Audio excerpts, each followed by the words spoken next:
Union. My dad was an aspiring artist and bohemian type who painted abstract oil paintings, and he loved all the great artists.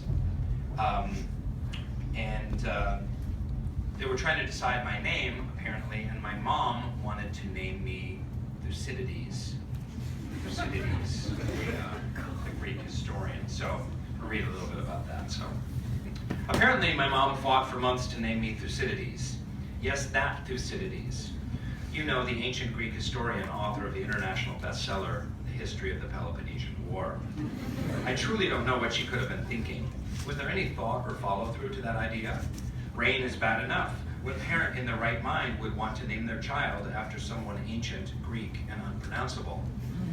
What would it have been like to have been named Thucydides and be playing on a third grade playground? With Rainn as my name, I was frequently tortured at recess. With Thucydides, I would have been eviscerated and excoriated in contemptuous teasing until, like Carrie, I would have needed to seek my revenge with psychic dark magic. So why Rainn? Well, my dad was way into Rainer Maria Rilke, the mystical Austrian poet. He's the guy who famously and perceptively wrote, "Have patience with everything that remains unsolved in your heart. Try to love the questions themselves, like locked rooms and like books written in a foreign language. Do not now look for the answers. They cannot now be given you because you could not live them. It is a question of experiencing everything. At present, you need to live the question. Perhaps you will gradually, without even noticing it, find yourself experiencing the answer some distant day." Living the questions, that's the key. So my dad wanted to name me Rainer. The only problem, there's a giant mountain that hovers over the skyline of Seattle, which is perilously close to the name, Mount Rainier. I picture my mom and dad having a conversation about on the deck of their rainy houseboat on Lake Union in Seattle. My mom's name is Shay. Shay, I want to name our baby Gibothrax. Bob, why? Shay, because I like the sound of it. Bob, I'm not so sure. Shay, well, what would you name him? Bob, I want to name him Lord Byron Tchaikovsky Pollock. Shay, you can't just name him after your favorite artist. That's not how this works, Bob. Bob, well, you can't just name him after a made-up alien warlord. Shay, Gibothrax has a nice ring to it. Besides, he kind of looks like an alien warlord, with the way his head looks in the ultrasound. Bob, ultrasounds haven't been invented yet. Shay, oh, well, how about Thucydides? Bob, who? Shay, you know, the ancient Greek historian, author of The History of the Peloponnesian War. Pause. Bob, maybe Gibothrax isn't that bad after all. Shay, we could combine them. How about Thucydides? Bob, what about Rainer? Shay, after the Austrian mystic poet? Bob, exactly. Shay, or that enormous mountain that's right over there. Bob gulps. We could switch it up so people don't get him confused with the mountain. Shay, like Rainn? Bob, too hippie-ish. Shay, hippies haven't been invented yet, it's 1965. Bob, oh right, well then let's stick an extra letter in there for no apparent reason whatsoever. They shake hands and gaze out at the mist over Lake Union, wondering about their ability to ever truly master that most difficult of all tasks, for which all else is but preparation: love. Note, feel free to perform this conversation as a scene in your acting class. Post the video online and I'll give you acting notes gratis. So I'm going to keep going here a little bit because this is another section, because you're in the Northwest, you're going to love this. And I kind of make fun of Seattle, so you're going to like it.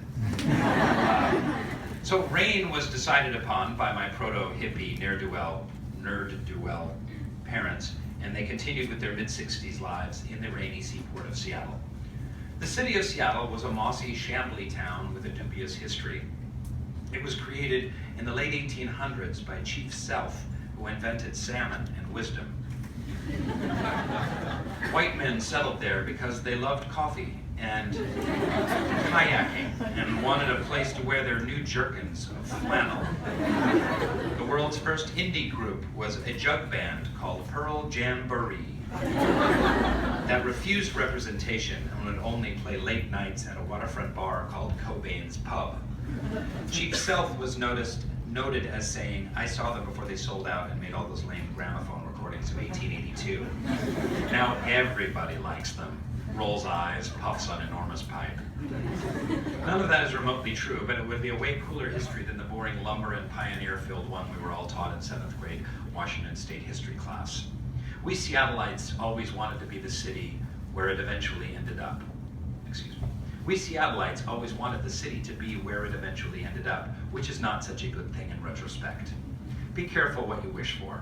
It was a backwater in the 1970s, famous only for the film It Happened at the World's Fair with Elvis Presley as a crop-dusting pilot dancing under the Space Needle with a little Chinese girl and wooing a forgettable, pretty young nurse with his guitar.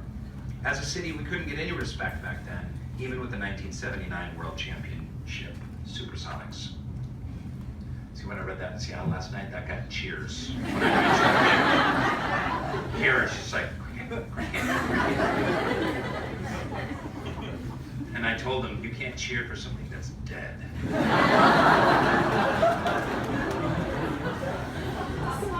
You can't. It's not right. It's not right. We just wanted people to like us. We wanted to be San Francisco. How come everyone in the world loved San Francisco and knew every morsel of Frisco history when our little mossy burg was such a forgotten cultural backwater? San Francisco had the 49ers and the Golden Gate Bridge and Chinatown and Rice-A-Roni and cable cars. We had Boeing. San Francisco had Redwoods and Berkeley and Steinbeck and Alcatraz. We had Boeing. Okay, now I get why. Seattle was a moody little town nestled under mountains and fir trees and drizzly, low maritime clouds. There were lumberjacks around, at least there must have been, with all the trucks of trees proceeding down from the mountains filled with, quote, Washington toothpicks, unquote. There were fishermen and airplane assemblers and surly, wool-clad Scandinavian laborers drinking Rainier beer by the gallon. Eventually, we got a baseball and a football team, but that still didn't help too much. It wasn't until the advent of Microsoft, grunge, Sleepless in Seattle, and Starbucks in the early 90s that Seattle became a bit of a cultural force and finally got put on the map. And what did that get us? A bunch of annoying Californians moving to the Pacific Northwest, driving up the goddamn real estate market. Just ask any Seattleite. Oh, you can relate. You can relate.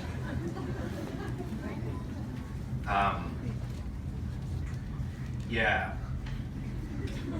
One of the things that I really have enjoyed about this book is I had the idea to have my fictional counterpart, Dwight Schrute, write the introduction.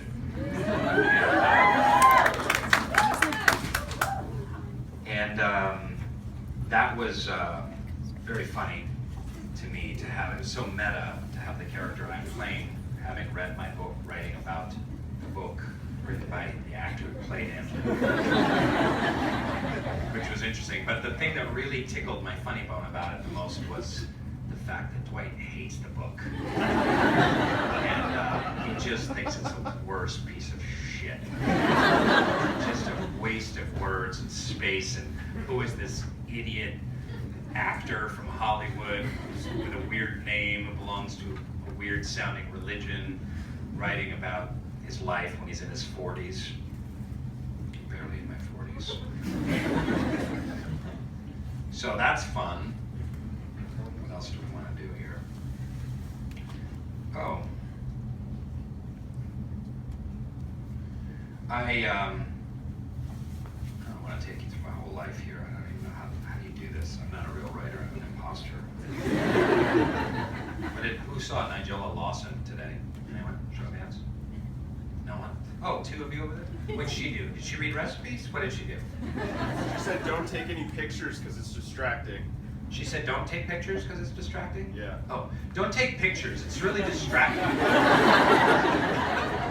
Please don't take pictures. It's very distracting. Anyway, oysters Rockefeller. Take 3 oysters and put it... I can't talk about the oysters when you're taking them... I refuse it! Ah! Is that what happened? A little bit.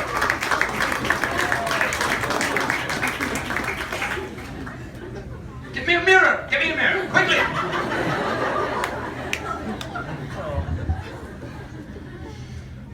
I talk about a bunch of stuff in here. The first chapter is called What Shall We Name Baby Fathead? Because I had such a big fat head as a child. I was one of those hideous babies that you see, and you want to like it and be supportive to the parents. You look over to the baby and you're like, oh, Jesus. And you're like, wow, beautiful, wow. That's so sweet. And you find something to compliment, like, he has just gorgeous eyebrows. They're so well defined. And the parents are like, yeah, he's hideous. I didn't turn out so bad. Then oh, here's a fun thing to read. Oh, I didn't even think about this. This will be fun. So,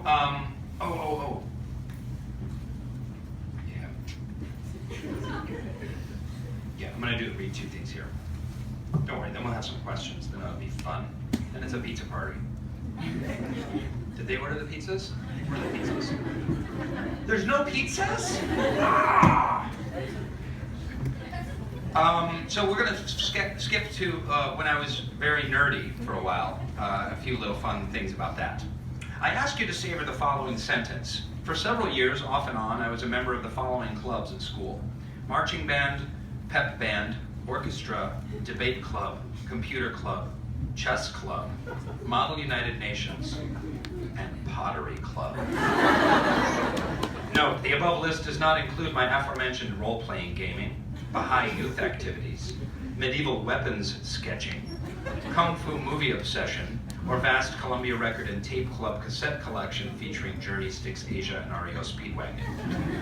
And then if that wasn't enough, I decided to play the bassoon. Boom. Universe explodes, then implodes, then explodes again, quickly folding in on itself, only to create infinite other bassoon-shaped universes. Let's dig a little deeper, shall we? Having played piano and then clarinet at Kellogg Middle School, I went to my band teacher and told him I wanted to quit clarinet and play tenor sax. Saxophone was way cooler. You see guys in the sax section would crack jokes and wear sunglasses in class sometimes. Clarinet wasn't pathetically loserish. I mean, it wasn't French horn. But it certainly wasn't the most masculine of instruments. Sure, there was a clarinet-like instrument in the cantina scene in Star Wars. But let's face it, clarinets are for girls in braces and Woody Allen, who loves girls in braces.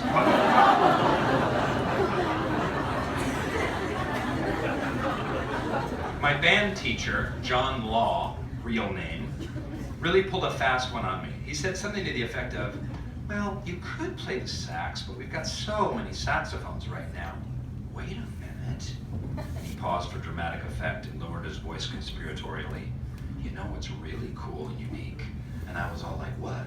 What's really cool? And he was like, the bassoon. And I was like, wow, what's that? And with that ridiculous manipulation, a bassoonist was born. The bassoon is absurd. They should be banned for being horrible, unnecessary, and adenoidally grating.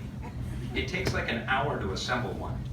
They're enormous and are made out of Lincoln logs, aluminum twigs, and paper towel tubes. There are these tiny double wooden reeds that you have to soak and trim and tend to all the time. There's a strap that you actually have to sit on when you play so the whole thing doesn't fall onto the floor like a bundle of garbage. And after all that falderall, it ends up sounding like an anemic donkey with laryngitis. Later on, as I was digging into my bassooning, Mr. Law was thoughtful enough to let the entire class know that originally the bassoon was called the fagotto in Italian because it resembled a faggot or bundle of sticks when unassembled. That went over really well. People just loved commenting on me and my enormous fagotto. I ended up playing the bassoon for the next 5 years until I graduated high school. For better or worse, I spent my adolescence tethered to that bastard woodwind, my siren, my spirit animal, my nerd crucifix.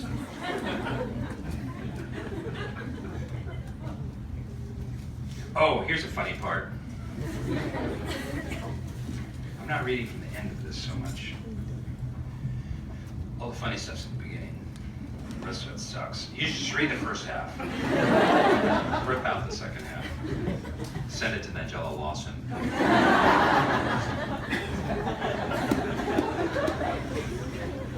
I hate her so much.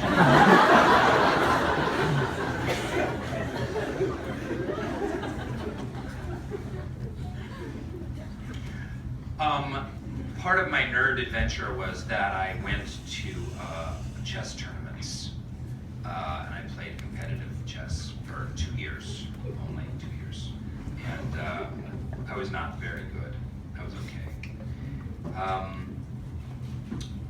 We would, and this is an event that happened at a chess tournament. How you doing? You okay?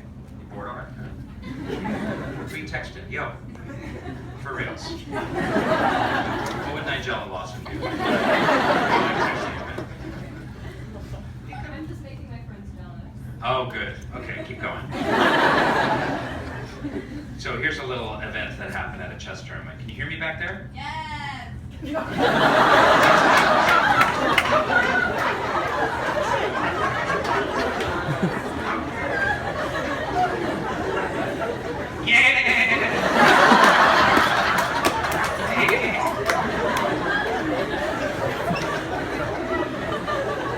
Go girl.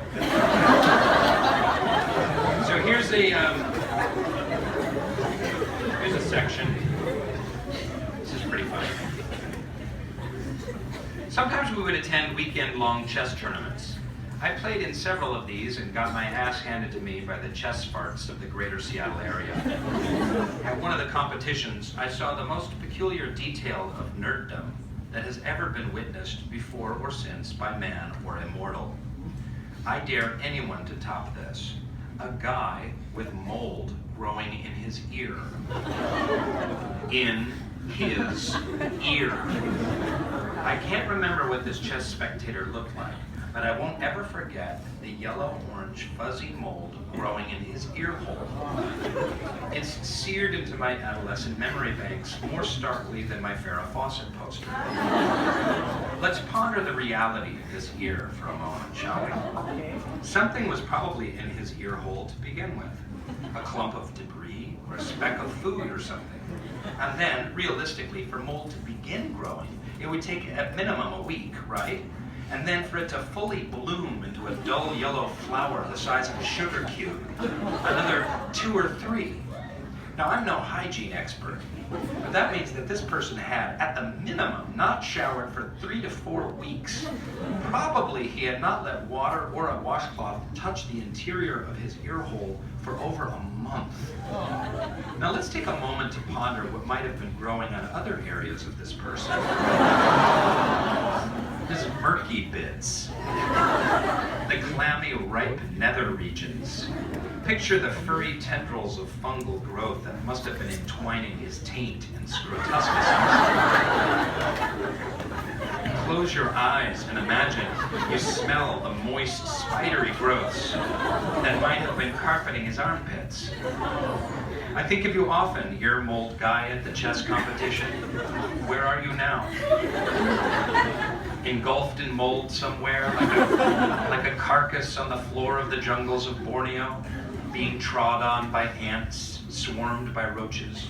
Perhaps you are the mold king now, perched on a fungal throne, crowned in yellow fuzz, chessboard in hand.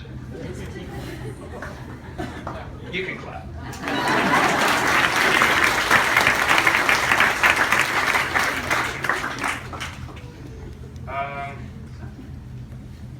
I'm going to read a little from the end and then we'll take some questions. Read a little bit about that spiritual journey stuff. A little less funny. Let's say here. You know, part of what I wanted to, I read all these, I literally read every single celebrity biography I could get my hands on in preparation for writing this, and I just wanted to learn. And part of them, I was very puzzled because a lot of them you'd read 300 pages about someone and you'd know less about them at the end than you knew beforehand. They weren't very revealing. And I really responded when people would share very personal stories that affected them in some way, especially ones that had to do with failure or foibles or struggles, that keep it real, And I actually kind of underwrote this section, and I would love to, maybe if there's a reprint, kind of add some stuff to it, because it's kind of more profound than I put in the book now that I think back on it. And that was this really, I put in a lot of failures, because through a lot of the failures and setbacks and struggles and tests and trials and tribulations that I've had in my life have resulted in great moments of transformation and positivity that have ultimately arisen from them. So one of the many is I got in my first Broadway show, and I bombed. I stunk. I was terrible in it. And it was at the Roundabout Theater in New York, and it was this English restoration comedy kind of thing. And I was the romantic lead guy, and I was not good in it at all. I was so excited to succeed in it, and I was really like, in my head, I was like, I could get a Tony nomination, and maybe the New York Times will give me a rave review, and everyone will see it, and this will put me. I'd been struggling as an actor for the years leading up to that, and it was really transformative, because I just went through hell. I got very stuck and very in my body, very in my head, and I couldn't get out of a really bad performance. And ultimately, I salvaged it. Okay, so it wasn't so bad. I just was bad. I wasn't just total garbage. But it was very interesting, because coming out of it, I had a big breakthrough where I was like, you know what? Screw this. I'm not gonna do this anymore. Whatever this is, I can't act to please other people. I can't be this idea of what a New York theater actor guy is doing these roles, and it's something other than me, and it's wanting to be liked and wanting approbation and something artificial and outside of myself. And I really decided at that point, no, I need to embrace myself completely, and I need to, because I was up at 3 in the morning talking to my wife on the phone. She was at the University of Iowa at the time, and I was just crying, and she tried to help me, and I really struggled. I went through hell. It was awful. But coming out, I was just relieved. I was like, screw it. I am never doing that again. I'm not going to do that again. I can't do that kind of acting anymore. And I remember coming out in New York City on the street on 44th Street and kind of making that decision. I'm like, listen, I'm an odd duck, and I kind of look weird and dress odd, but this is me, and I have to be me, and I'm just going to be myself from now on in my acting. And when I look at it now, and I look back, like, so I never would have been able to play Dwight had I not gone through that particular hell, because I wouldn't have been able to play those kind of weird oddball characters in the way that I was starting to do as I went to LA. So I think it was a really valuable experience for me. Anyway, I want to share that. But that's one of the chapters. You can skip that chapter when you get to it. I'm going to read a little bit of this. Chapter 12, I bombed on Broadway. I'm not happy. Sorry, Pharrell.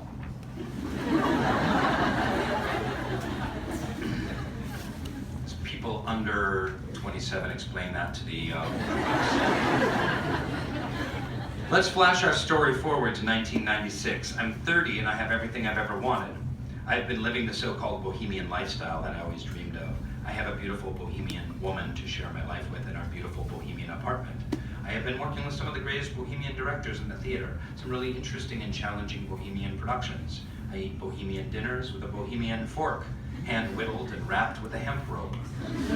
I am mostly, except for occasional man with a van jobs, making a meager but steady living as an actor. This is everything that I ever wanted, right? When I could have never have dreamed 12 years previous that I would be where I was in New York City working as a professional actor. And yet, why wasn't I happy? You set a goal, your life's dream, you pursue it, and then you become happy. Isn't that how it's supposed to work?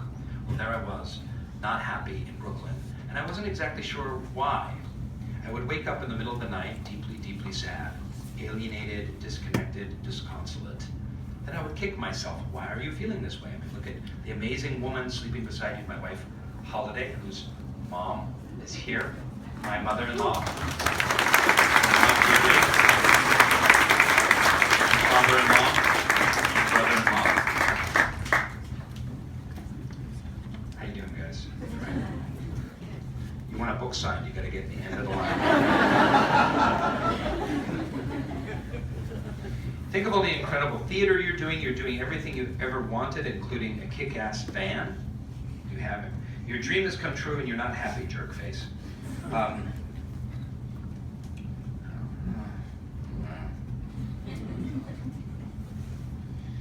Okay, skipping ahead. I had a thought that started sneaking up on me around this time. Perhaps I thought to myself, the reason I'm not happy is that I don't have meaning. I don't have purpose. Or perhaps my previous purpose, becoming a professional actor and doing life-changing plays, simply wasn't a completely real or satisfying life course.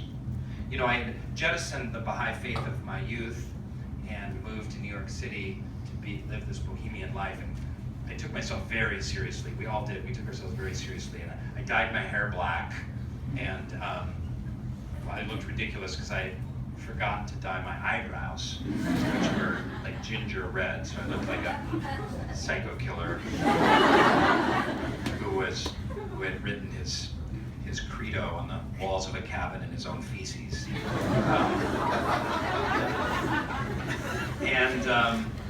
We were very self-serious. I remember one time we had a conversation. This is a true story. We had a conversation, and up late one night smoking filtered cigarettes, like. Someone was like, to someone else, like, would you ever do a commercial? And someone else was like, I was thinking about it. One guy like stroked his goatee and was like, you know, I might do a commercial if it was for soy milk. Which would have made a great soy milk commercial.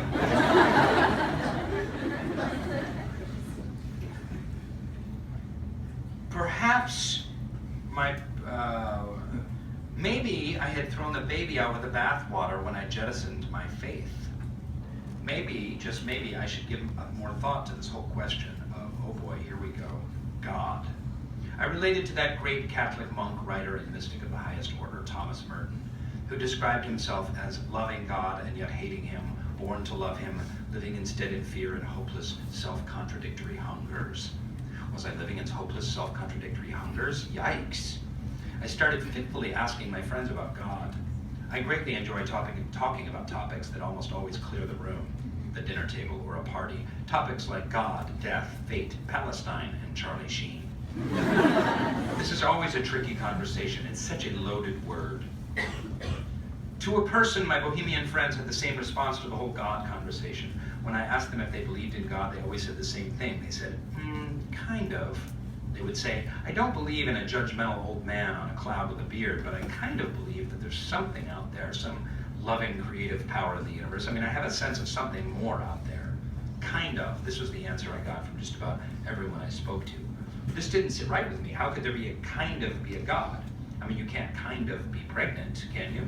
You either are or you aren't. I mean, if Beyonce responded with kind of when asked if she was pregnant, she'd be hounded to the ends of the earth for more specifics. But as for the presence of an all-encompassing deity, kind of is enough for people to say. Cool, no more questions.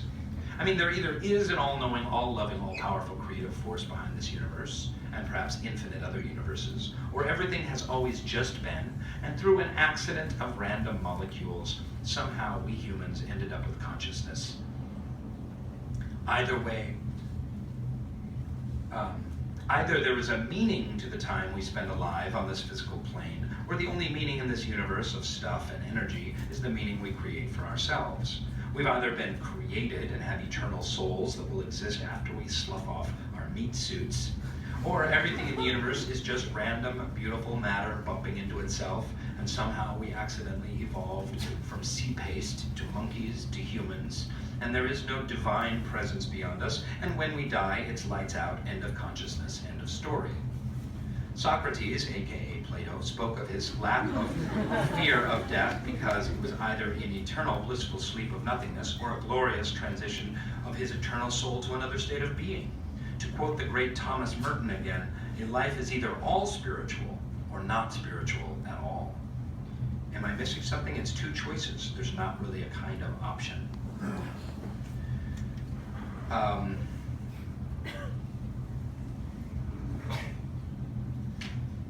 That's a lame place to stop, but I'm just going to stop there. It gets really good on my spiritual journey. I love this part. Oh, it's so good. You guys.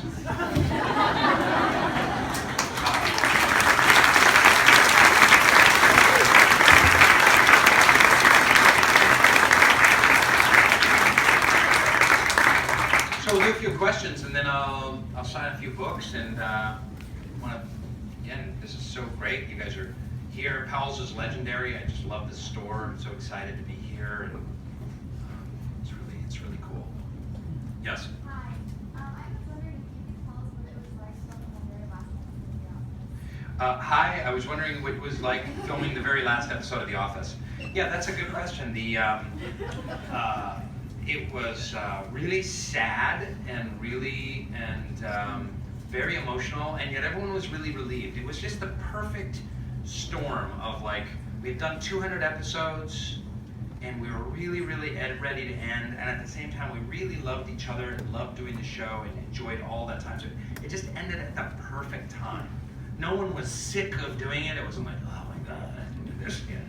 And at the same time, no one was like wanting to stay for another season or wanting it to go on. So it was sad. We cried a lot, and then a lot of those emotional scenes, and there was just a lot of hugging. There were some fans that showed up. They knew we were shooting our very final episode, and they just stayed at the gate like all week with signs and like camped out and were like, "We love you," and kind of stuff, which was really cool.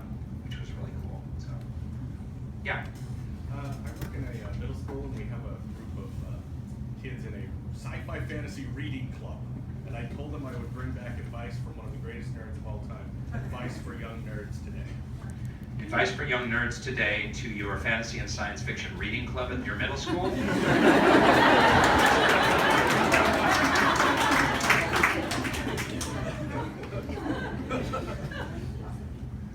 I think I wouldn't have even joined that club. I would have been with the kids at Pottery Club and Model United Nations, and they'd be like, hey, fantasy and science fiction reading clubs. And I can't do it.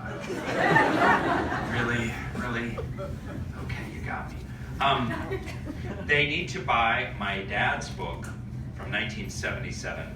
My dad wrote science fiction books when I was growing up, besides paintings. And it's called Tentacles of Dawn. It was published by Major Books. Let's see if they have a copy here. And it's about a man who's actually an android who breaks out of a boulder, who's attacked by giant bats. And it's pitch black in the world, and he gets kidnapped by the wild wagon women. And he realizes that he is the android fuse that lights the world. He is the light of the world at the end of it. So some other stuff happens too. Where? Okay.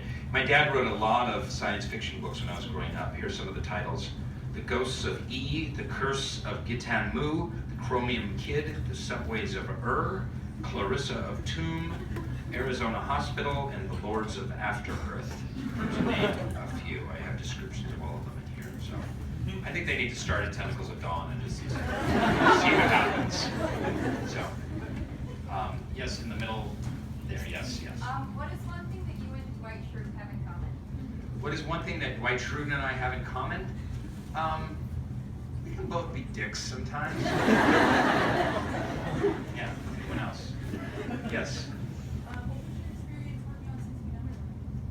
What was my experience working on 6 Feet Under? Yeah, so I did a role on this show 6 Feet Under that was on HBO, and that was really it's an interesting story because I had really wanted to get on that show, and the role that I got, Arthur, was a kind of a major role, but I had kept auditioning for small, tiny roles, like 3-line roles. And I kept not getting them, and I got so bummed out. I was like, oh man, I really want to get on the show. I just wanted anything on the show, and I kept not getting them. But if I had booked one of those, I never would have gotten to play Arthur. And that's how the universe works sometimes. So yeah, it was really great at the time. That was really the role that opened doors for me. I never would have gotten cast in The Office if I hadn't gotten 6 Feet Under. HBO at the time was having Sopranos, and The Wire, and Curb Your Enthusiasm, and Sex and the City, and all these shows that were really, really huge. So everyone was paying attention to HBO at the time, and it really changed things for me. So Greg Daniels, who was the showrunner of The American Office, he watched all the episodes, and it was a great experience. Everyone was very nice, and it was a brilliant show if you get a chance to binge watch something. So thank you. I feel like I need some down there. Yes, here. Yeah. What are you working on anything now, or are you just kind of taking time for yourself? What does it look like I'm doing? What do you think I'm doing? I'm not shredding cheese. Just, yeah, I'm doing this book tour. I'm going to do a play this winter in LA, and got some other projects I'm cooking up. But for television, I'm just taking a little time off right now until I figure out what to do next. So, you. No. No. Yes. No. No. Yes. You. Both of you at the same time. 1, 2, 3, go. What was your most challenging scene to act in either television or film acting? What was my most challenging scene to act in either television or film acting?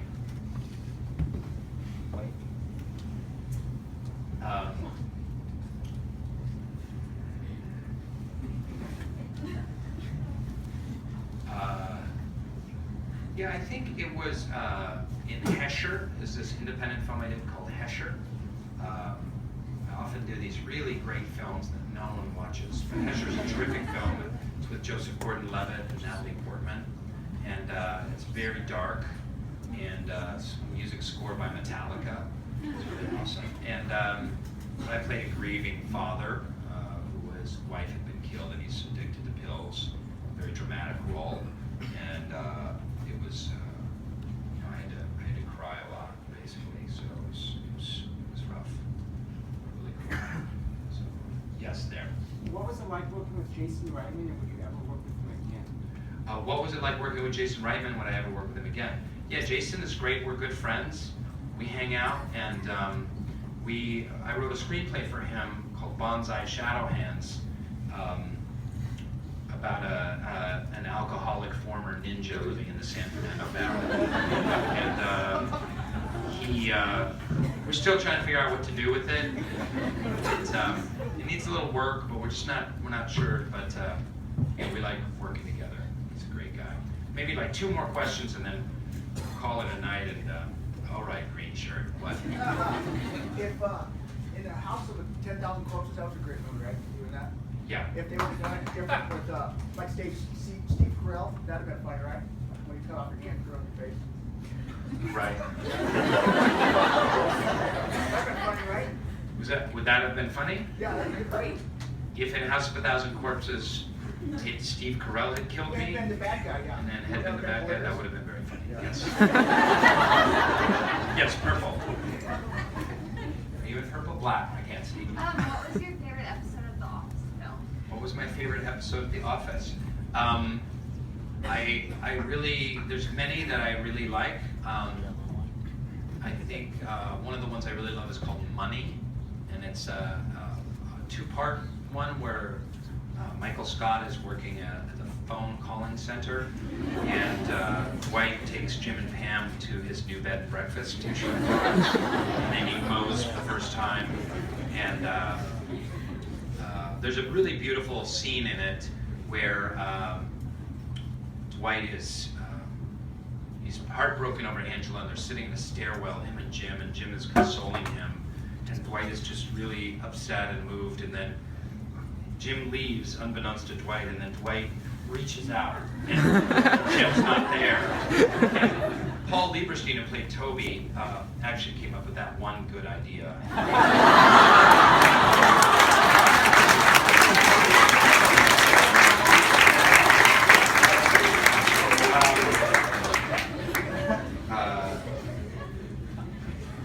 He directed and wrote that episode. It was really great, a great moment, because I always wondered, like, what would it have been like if Dwight had actually made contact with Jim and put his arm around him, or they had bonded. Like, it might have shifted the whole course of the show, but that's that great comic moment, almost a Chekhovian moment, where he reaches out and he's not there. So, and there's a lot more questions here. I'm going to take my leave of you all, and thank you again for coming. And I'm going to sign some books. And like they said, there's so many people, we have to kind of keep them flying, moving fast. Sorry about that. I can't sign your bobbleheads, and I can't make your books out to Uncle Steve, who really loves the show. But I really thank you guys for coming so much. And,